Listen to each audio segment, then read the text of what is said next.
సంవత్సరాల తరబడి ఎన్ని మందులు వాడినా మీ మోకాల నొప్పులు తగ్గట్లేదా? ప్రాణ పెయిన్ క్లినిక్ లో అత్యాధునిక చికిత్స. సార్ నమస్తే సార్. నమస్తే అండి.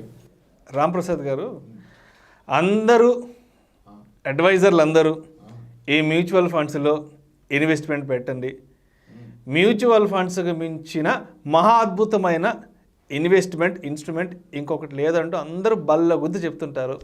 సరే, ఒక 15 సంవత్సరాలు 16 సంవత్సరాలు కడుతూ ఉంటాము, ఎస్ఐపి మ్యూచువల్ ఫండ్స్లో చేస్తూ ఉంటాం కదా. ఆ 15వ సంవత్సరం 16వ సంవత్సరము డబ్బులు అవసరం అయ్యి ఏదైనా ఇంట్లో ఎమర్జెన్సీ వచ్చి డబ్బులు వెనక్కి తీసుకుందాము అని అనుకున్న సందర్భంలో ఒకవేళ మార్కెట్ 20% 30% క్రాష్ అయితే ఆ రోజు దాంట్లో ఇన్వెస్ట్మెంట్ పెట్టిన వ్యక్తి యొక్క పరిస్థితి ఏంటంటారు? అండ్ ఎవరు దీనికి సమాధానం చెప్పాలి? చాలా టఫ్ క్వశ్చన్ని చాలా గట్టిగా నా మీద కక్ష పెట్టుకుని అడిగేస్తున్నారు మీరు. అయితే వాళ్ళు చెప్పారు వీళ్ళు చెప్పారు అంటలేదు మీరు, నేనే చెప్పాను అంటున్నారు ఇండైరెక్ట్గా. ఎస్, ఆన్సర్ చేస్తాను. First of all, mutual fund డెఫినెట్గా గ్రేట్ అసెట్. ఇన్వెస్ట్మెంట్ పరంగా is one of the best asset class. Subject market risk, disclaimer. Market risk ఉంది, అందుకనే కదా మ్యూచువల్ ఫండ్ పెట్టే వ్యక్తి నువ్వు ఎందుకు పెడుతున్నావు అనేది తెలియకపోతే పెట్టొద్దని చెప్తున్నాం ఫస్ట్. ఓకే, ఎందుకు పెడుతున్నావో తెలిసినప్పుడు ఎంతకాలం పెట్టగలవో తెలుస్తుంది. సో ముందు గోల్ ఏంటో తెలుసుకోవాలి. గోల్ లేకుండా ఇన్వెస్ట్మెంట్ అవసరం లేదు. చాలా మంది గోల్ ఏంటంటే పెరుగుద్దని పెడుతున్నారు, 1 year తర్వాత పెరగదు, పెరగలేదని తీసేస్తారు, పెరిగిందని తీసేస్తాడు. ఉపయోగం ఏంటి? పెరిగితే పెరిగిందని తీసేస్తావు, తగ్గితే తగ్గిందని తీసేస్తారు, ఏమవకపోతే ఏమవ్వాలని తీస్తున్నారు. అసలు మీరు ఎందుకు పెట్టారు? అంతే కదా, ఎందుకు పెట్టారో తెలవాలి. అప్పుడు ఎన్నాళ్ళు పెట్టగలనో తెలుస్తుంది. అప్పుడు దాన్ని బట్టి దేంట్లో పెట్టాలి, ఏ కేటగిరీ స్కీమ్, అదంతా సెకండరీ. సరే, మీరు అన్నట్టుగా మీ ప్రశ్నలో 10 ఏళ్ళ తర్వాత 15 ఏళ్ళ తర్వాత సన్నగా మార్కెట్ కరెక్షన్ వస్తే ఏంటి? ఓకే, ఫస్ట్ మీరు ఎందుకు పెట్టారో తెలిస్తే అకార్డింగ్లీ కొన్ని స్ట్రాటజీస్ వాడాల్సి ఉంటుంది. 15 ఏళ్ళ తర్వాత నాకు డబ్బులు అవసరమైన పక్షంలో 3 ఏళ్ల ముందుగానే మ్యూచువల్ ఫండ్ నుంచి బయటికి వెళ్ళిపోవాలి. 3 సంవత్సరాల ముందుగానే తీసి ఎఫ్డీలోనో లిక్విడ్ ఫండ్లోనో ఎక్కడో పెట్టుకోవాలి. ఎందుకు? మీ గోల్ 2024లో ఉంటే 22లో మీరు ఇంకా మార్కెట్లో ఉంటే రేపు ఏం మాంద్యం వచ్చి పడిపోతే 24కి రికవర్ అవ్వచ్చు, అవ్వకపోవచ్చు. అప్పుడు మీ గోల్ మిస్ అయిపోతారు కదా. 3 ఏళ్ళ ముందుగా తీసి సేఫ్ పెట్టుకోవాలి. అదే 6-7 ఏళ్ల ముందే మార్కెట్ పడిపోతే ప్రాబ్లం లేదు, 2-3 ఏళ్ళకి రికవర్ అయిపోతుంది. అది ఫస్ట్ క్లారిటీ. నెక్స్ట్, ఎమర్జెన్సీ వస్తే డెఫినెట్గా తీసేసుకోవాలి మ్యూచువల్ ఫండ్. ఎమర్జెన్సీ వచ్చినప్పుడు లాభ నష్టాలు కాదు, ముందు అందుబాటులో ఉందా లేదా చూడాలి. ఓకే, ఏం తినాలని ప్లాన్ చేస్తే బిర్యానీ, ఆకలైనోడికి అన్నం పెడితే చాలు వాడికి బిర్యానీ అక్కర్లేదు కదా. బాగా ఆకలితో ఉన్నోడికి ఫస్ట్ బ్రతకాలి వాడు. సో ఎమర్జెన్సీ వచ్చినప్పుడు ఏదైనా సరే మీకు లాభమా నష్టమా కాదు, అందుబాటులో ఉందా లేదని ప్రశ్న. ఓకే, సో ఆ ఎమర్జెన్సీ కూడా మీకు 10-15 ఏళ్ళతో వస్తే పెద్దగా ప్రాబ్లం ఉండదు. కానీ ఈక్విటీ మ్యూచువల్ ఫండ్స్ కనీసం 8 ఏళ్ళ పైన ఉంటేనే మీకు లాభాలు వచ్చే అవకాశం ఉంటుంది. ఓకే, 2-3 ఏళ్ళ తర్వాత ఈక్విటీ మ్యూచువల్ ఫండ్లో నెగిటివ్ రిటర్న్స్ ఉంటాయి. 2017లో ఇన్వెస్ట్మెంట్ ఎస్ఐపి ద్వారా స్టార్ట్ చేసిన వ్యక్తికి కరోనా టైంలో అతని పోర్ట్ఫోలియో 25% నెగిటివ్ వెళ్ళిపోయింది, డౌన్కి వెళ్ళిపోయింది. 3 ఏళ్ల తర్వాత అదే ఎఫ్డీ అయితే అది జరగదు కదా. కానీ ఈరోజు మళ్ళీ అతనికి 19% సిఏజిఆర్ ఉంది. ఓకే, సో మ్యూచువల్ ఫండ్స్లో ఈ ఒడిదుడుకులు సాధారణంగా జరుగుతూనే ఉంటాయి. అందుకనే 8 ఏళ్ళు పైన ఉంటేనే ఈక్విటీ కరెక్ట్ అన్నాం. అలా అని చెప్పి 1 yearలో ఈక్విటీ పాజిటివ్ రిటర్న్ ఇవ్వదని కాదు.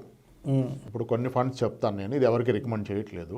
ఐసిఐసి పొటెన్షియల్ కమోడిటీస్ ఫండ్ అని వితిన్ 1 yearలో 200% రిటర్న్ ఇచ్చింది. Quant small cap fund within 1 yearలో 180% return ఇచ్చింది, వితిన్ 1 year రిటర్న్. అలానే SBI Magnum children benefit fund అని 160% రిటర్న్ ఇచ్చింది. ఈ రిటర్న్ వచ్చినప్పుడు అందరూ చెప్పేస్తారు ఇంత రిటర్న్ ఇచ్చేసిందని వీడియోలు చేస్తారు వ్యూవర్షిప్ వరకు. కానీ అదేమన్నా పర్మనెంట్ రిటర్నా? కాదు.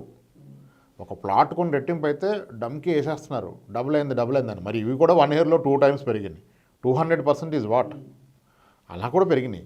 కానీ అది స్టాండర్డ్ కాదు. మీరు 10 ఏళ్ళ రిటర్న్ ఏంటి చూడాలి, 15 ఏళ్ళ రిటర్న్ చూడాలి. Yes, coming to me question. ఇప్పుడు ఓకే, ఒక వ్యక్తి, మనకి మ్యూచువల్ ఫండ్స్లో ఒక పాపులర్ ఫార్ములా ఉంది, 15 ఈజ్ ఈక్వల్ టు 1 crore అని చెప్తారు. అంటే 15,000 ఎస్ఐపిని 15 ఏళ్ల పాటు కనుక పెట్టగలిగి మీకు 15% రిటర్న్ వచ్చిన పక్షంలో అది 1 crore అవుతుంది అని చెప్తున్నారు. ఇది ఎందుకు చెప్తున్నారంటే as and today mutual fund ఇండస్ట్రీలో ఉన్న overall equity funds which are 15 years and above old ఉన్న వాటిలో almost 85% of the funds return ఇచ్చేసినాయి. సో కాబట్టి కాన్ఫిడెంట్గా రివ్యూలు చెప్తున్నారు. ఓకే, ఇప్పుడు మీరు అన్న ప్రశ్నకు వస్తాను. ఒక వ్యక్తి 15 ఏళ్ళుగా 15,000 ఎస్ఐపి పెట్టాడు. రేపు అన్న రోజు ఎమర్జెన్సీ వచ్చి డబ్బులు అవసరమైన ఎమర్జెన్సీనో ప్లాన్ చేసిందో వచ్చేసింది 15 ఏళ్ళ తర్వాత. ఇప్పుడు 15 ఏళ్ళలో 15% వచ్చి ఉండే అవకాశం పుష్కలంగా ఉంది. సో ఇతను 15 ఏళ్ళుగా ఇన్వెస్ట్ చేసింది 27 లక్షలు, అది ₹1,00,00,000 అయిపోయింది. నెక్స్ట్ డే మార్కెట్ పడిపోయింది అనుకోండి. నిజానికి మార్కెట్ 1 dayలో 20% ఏం పడదు, దానికంటూ కాస్త టైం పడుతుంది.